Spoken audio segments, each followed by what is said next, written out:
All that stuff will become relevant to this election as we go along. Well, I think one of the, if I've made any contribution to this, then one of the things that I'm most proud of is to have come up with the phrase problem, reaction, solution to describe the most used and the most powerful method of mass, mind and emotional manipulation that has been used on us to advance this agenda. It used to be called the Hegelian dialectic, and I thought problem, reaction, solution would sum it up more succinctly. What it means is that you want to change society in a way that if you did it openly and had a meeting and said, right, well, tell the public this is what we're going to do, you know that you would get a massive public reaction against what you want. So you don't do it openly. You play this technique. Stage one, you create a problem. It could be a terrorist attack, it could be a war, it could be a government collapse, it could be a run on a currency, it could be a credit crunch, rising food prices, rising mortgages. Anything that will give you the opportunity to install the solution to that problem that will advance your agenda. Once you've covertly created the problem, you then tell the people through a pathetic mainstream media the version of that problem that you want the public to believe, i.e. Bin Laden orchestrated 9/11, Lee Harvey Oswald killed Kennedy, whatever. If we had a journalistic profession, even just in any way justifying the name, problem, reaction, solution fall down, because the explanation would be investigated, it would be found to be wanting, it would be reported to the people, this would collapse. Because we don't have a journalistic profession worthy of the name, the problem's created, the cover story of the problem is then reported to the people as official history, uninvestigated, and what they're looking for at stage two is a reaction from the public that says, in effect, something must be done, what are they going to do about it? Fear, outrage, do something. And then those who've covertly created the problem, got the public reaction, do something, then openly, through changes in legislation, offer the solutions to the problems they have themselves covertly created. And what are those solutions? They are changes in society to advance the Orwellian Big Brother state and the centrally controlled global agenda. At the 33rd level of Freemasonry, of the Scottish Rite, that's the highest official level, they have a motto, Ordo ab chaos, order out of chaos. Problem, reaction, solution.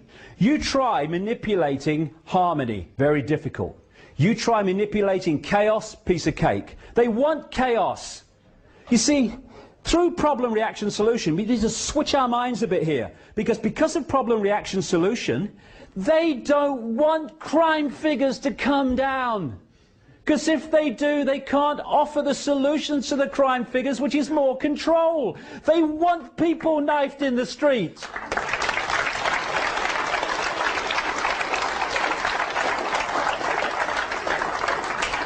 They want problems with food, because then they can offer the solution of genetically modified food, which they're doing, this government now, even though the people have rejected it overwhelmingly.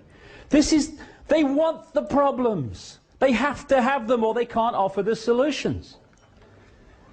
This is what Bush said after 9/11. You're free and freedom is beautiful, and you know it'll take time to restore chaos and order out of chaos, but we will. Problem, reaction, solution. This is the Second World War. If you look at the First World War, after it was over, global power was in dramatically fewer hands than it was when that war started. Nothing changes a society globally or locally like a war. After the Second World War, it was in even fewer hands, and we had the creation of the United Nations, we had the Bretton Woods Agreement, we had the IMF, we had the World Bank came after it. And what they did, these bloodlines, these shadow people at the top of these pyramids, they were behind the British government and the American government of Roosevelt. They were behind Stalin, who was one of their front men. Remember the thing, both sides. And they funded the Nazi party into power, and they funded their war machine. In this book, written, what, 15 odd years ago, I exposed President Bush's grandfather, Prescott Bush, as a funder of Hitler and the Rockefellers. The Rockefellers paid for a whole floor of a German university for a guy called Ernst Rudin, who was Hitler's race purity expert. The Rockefellers. And the Rockefellers are behind all these organizations that I'm talking about. Now,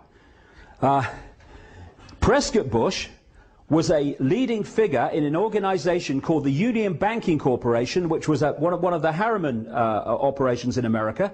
It interfaced with the European steel and banking empire of a guy called Fritz Thyssen, who was an acknowledged funder of Hitler, and funded through to Thyssen vast amounts of money. This is Prescott Bush, the president's grandfather, to fund Hitler. How did they go from the Weimar Republic, when they were taking their wages home in wheelbarrows, such was the inflation, to a war machine that could take on Europe? Because of this.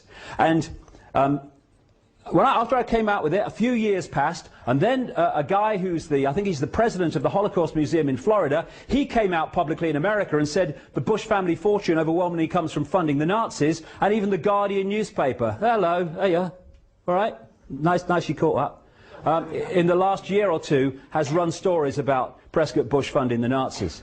And what they were doing was creating the two sides to bring into conflict 55 million casualties, by the way, into a conflict in a war which has led to the change in the global state. That's how it's done. This is what a Nazi said this. I wonder if we'll kind of recognize this from the last few years. Why, of course, the people don't want war.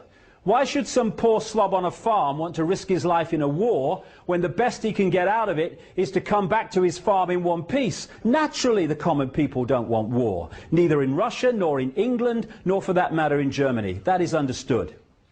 But after all, it is the leaders of the country who determine the policy, and it is always a simple matter to drag the people along, whether it is a democracy or a fascist dictatorship.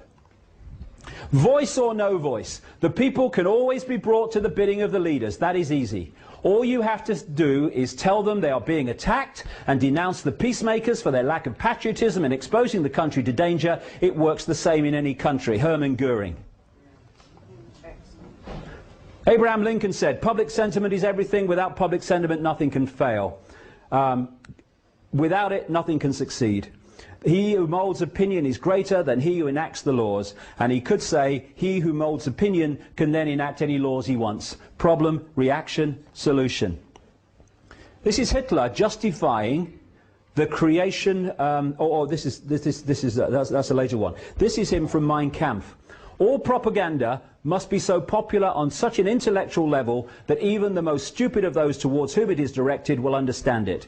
People can be made to perceive paradise as hell, and the other way round, to consider the most wretched sort of life a paradise. On the basic intellectual level, it's the terrorists, and we've got to protect you from the terrorists, so we've got to take your freedoms away so we can protect your freedom. Oh, that sounds good, I'll vote for him.